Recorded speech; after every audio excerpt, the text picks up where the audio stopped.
vaccines essential for preventing and treating diseases. With the lack of medical supplies for people as well as animals, the state is seeing a rise in different infectious diseases like anthrax and rabies.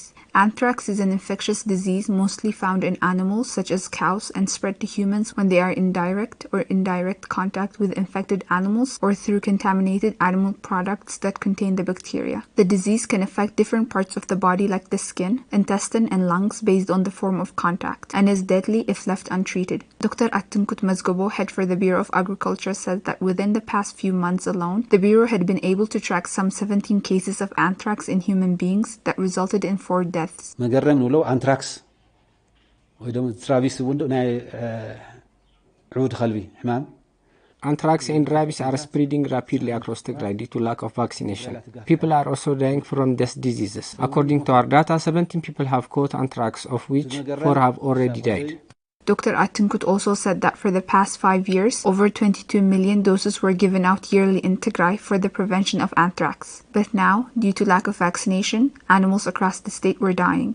ምናልባት لحالف 5 ዓመታት ና ትግራይ ተሪና ከም መረዳታ ختابات لعل 22 مليون دوزينا نحن نيرنا. The past 5 years in Tigray, we used to give about 22 million doses of anthrax vaccinations each year. But this year we were only able to do about 3.7 million. There are over 2,500 animal cases of anthrax in Tigray at the moment, and 215 have already died. The Bureau had added that supplies for the treatment and prevention of these diseases continued to be blocked and may soon result in catastrophic humanitarian situation.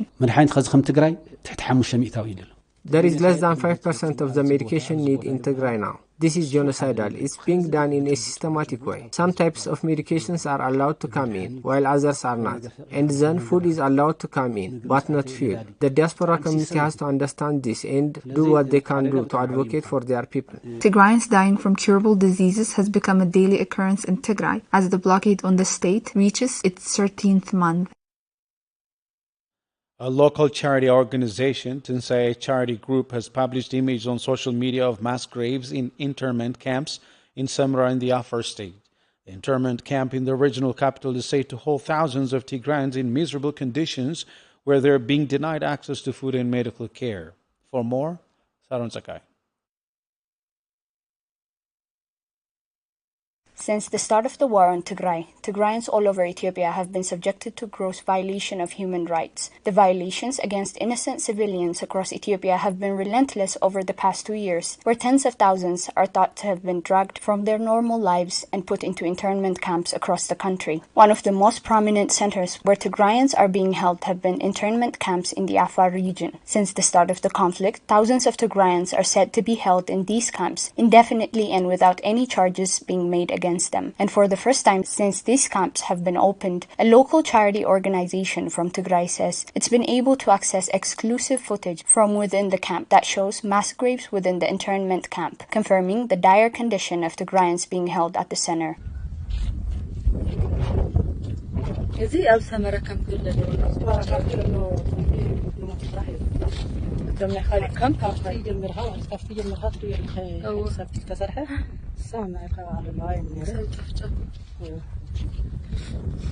The camps are overcrowded and captives have no access to healthcare or food, resulting in this devastating humanitarian situation at the center.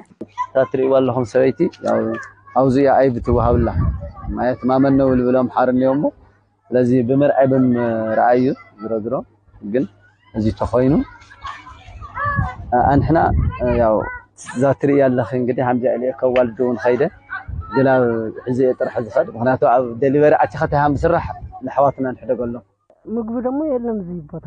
There is no support here. We are on the verge of death.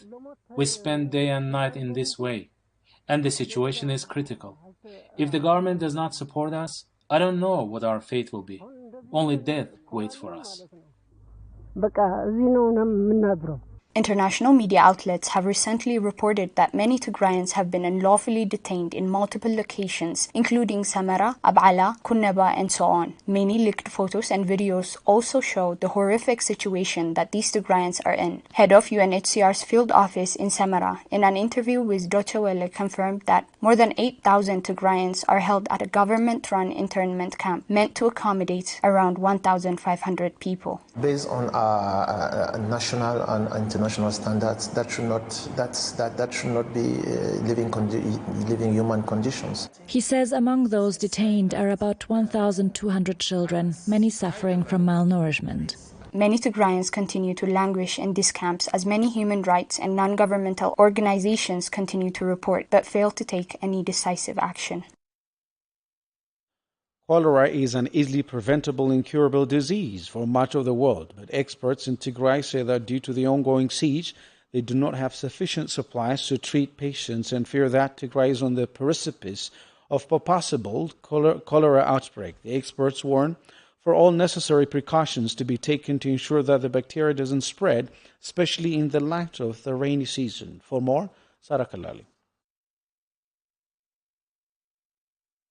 Cholera is an acute infection of the intestine, which begins suddenly with painless watery diarrhea, nausea, and vomiting. Cholera is contracted when people consume water contaminated with the bacteria. Back in 2016, Maqala Hospital had established a center dedicated to the treatment and prevention of the disease. Expert at the center, Jamal Mohammed, says that today, it has become close to impossible for the center to treat patients due to the total lack of medical supplies. Cholera مالتيو بزخز ساعات At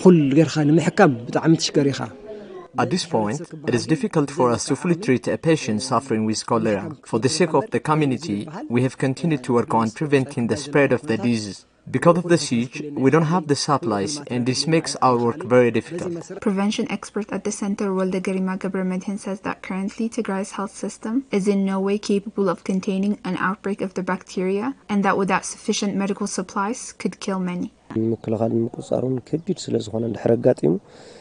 Prevention and control will be very difficult if there is an outbreak. Our community is in danger if we are not able to work on preventing the spread of the disease. Walda Garima says that close to 25 districts in Tigray are currently in danger of an outbreak of cholera, and that the community needs to take precautionary measures to contain the spread of the bacteria.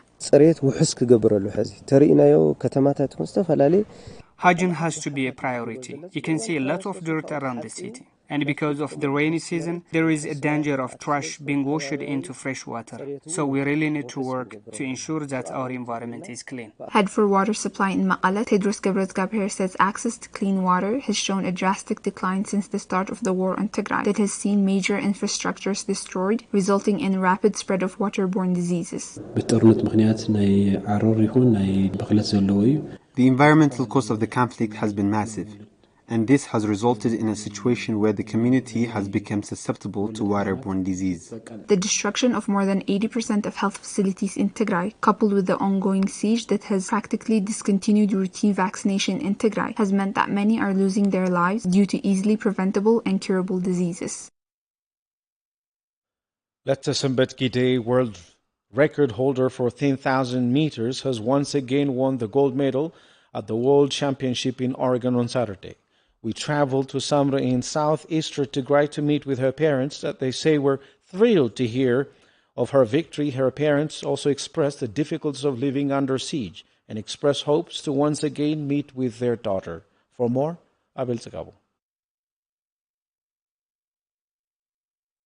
Lettesambet Gide on Saturday won the gold medal at the World Athletics Champion in Oregon, beating the Kenyan twins and Stephen Hassan from Netherlands. Lettesambet is also a world record holder, winning the honor in Hengelo, Netherlands in the year 2021.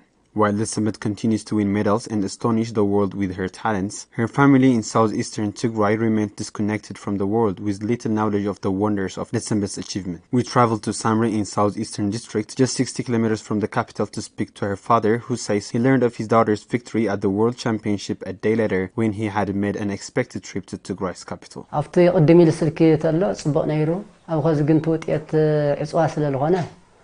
When we had cell service in Tigray, we used to be able to get quick access on her wins. But now, I only found her victory because I traveled to Mekelle on Sunday.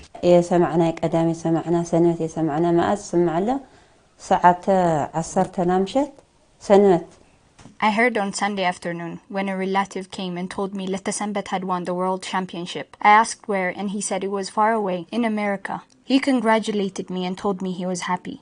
It was around 10 p.m., and I asked him how he was able to reach her with there being no electricity or phone services, and he told me he had heard on the radio. Her parents tell us it's been 2 years since they've seen their daughter, as the siege continues to block travel into or out of the state. We haven't seen her in the past 2 years. It's been 2 years since we last met. We miss her, but we can't see her. Letasanbet's parents, like all Tigrayans, are suffering from the severe impacts of the siege that has discontinued banking service, telecommunication, and other services.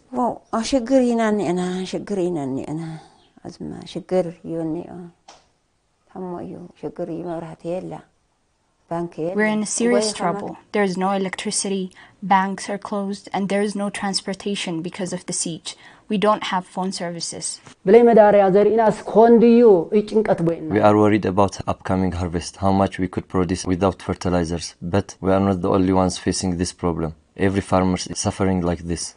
The parents say that despite the difficulties they are facing, they hope to see their daughter soon and ask us to pass along this message to her.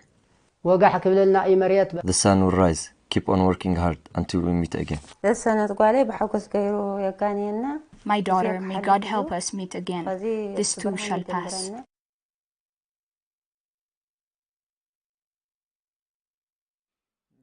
Latai is just 17 years old and was born and raised in the Afar state along with her 5 siblings, and never thought that she could be forced to leave the only home she has ever known. Now, Latai, her sisters, and mother are one of the thousands seeking shelter in IDP camps in Tigray. Her brother were taken in internment camps in Samra, and then days later, Afar forces would come back to her Latai house is just 17 to years take her old. and sister. Winta Kidana has more on this. Latai is just 17 years old. She was born and raised in Shukhat in the Afar state, along with her 5 siblings. She says she could never have imagined living her life in Afar before the war broke out in almost 2 years ago. I was born and raised in Shukhat. My parents were farmers. I have 5 siblings. Our life in Afar was happy, till they started to kill Tigrayans when Tigrayan forces started to advance closer. We hadn't even heard about any of this. But on one ordinary day, Afar forces came and took my 3 older brothers to Samara. My mother and 2 little sisters and I were left alone in the house. Latai says that days after they took her brothers, the forces would once again return to their home, this time to take away her and her sister. They first came to our house during the day. They were just staring at us the whole day and left at dusk. Then they came back at night and broke into our home and said they were going to take me and my sister. My mother started to fight and begged for them not to take us away. But then they said they'd kill her in front of us if she didn't let us go. The forces took her and her little sister to the wilderness to rape her. Latai says she begged for them to release her and her little sister, but to no avail.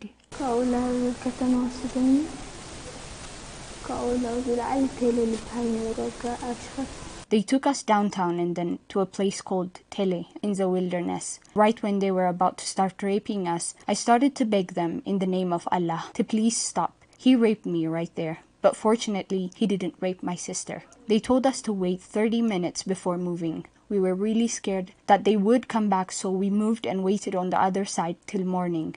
Latai, like many other survivors of sexual violence in Tigray, is yet to receive any type of psychological support and continues to suffer in silence.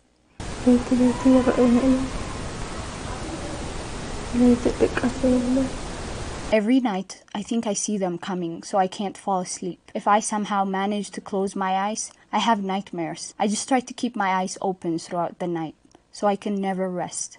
Latai, like all survivors of sexual violence in Tigray, is unable to access the medical treatment that she desperately needs and has very little hope of justice ever being served.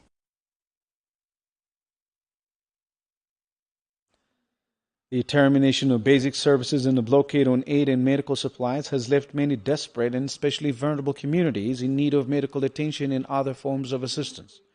We visited Abidera local charity organization in eastern Tigray. The charity organization houses and gives care to people suffering from mental illnesses.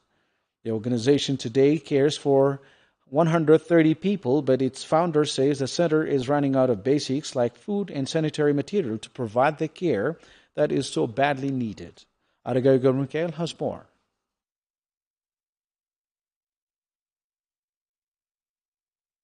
This is Abidara charity organization in Balasa, Eastern Tigray. The organization was founded by Alam Abrahai in 2015 to care for people with mental disability. The organization cares for more than 130 patients from across the state that have nowhere else to go.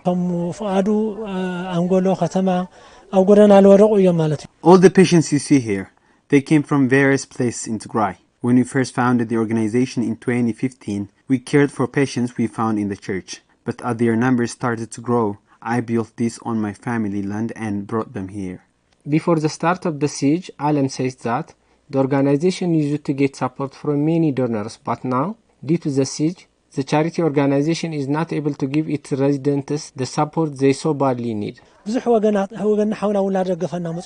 We used to get donations from many across the state. They provided us with food, clothes, and sanitary materials, but currently we are facing a lot of hardship. There is hunger here at the center now, and lack of clothes these days. There is lack of blankets and sanitation materials. There is lack of all basic items at the organization today. There are women here, and children and the old, people that need continuous attention. Alam also tells lack of electricity and water supply are being challenges of the organization that requires this vital service to properly care to its residents.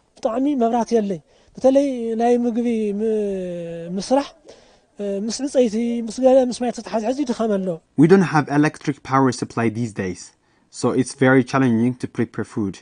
You can prepare food for all these people with firewood. We also don't have water for our patients, mainly the children, the old and the mentally ill. Some of the many receiving care at the center tells us their condition has improved and often find themselves planning for a bright future.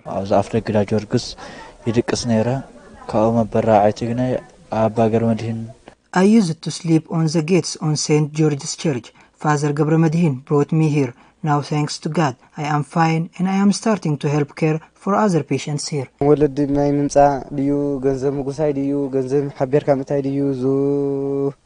I participate in multiple activities. I look after animals and bring water for the future. Where everything returns to normal, I would like to get a job. The continued blockade on Tigray is devastating communities everywhere, but the most vulnerable are only just managing to get by, in a humanitarian situation that is growing more dire by the day. And that's the news for now. Thank you for your company. Do stay tuned to Tigrai Television. Bye for now.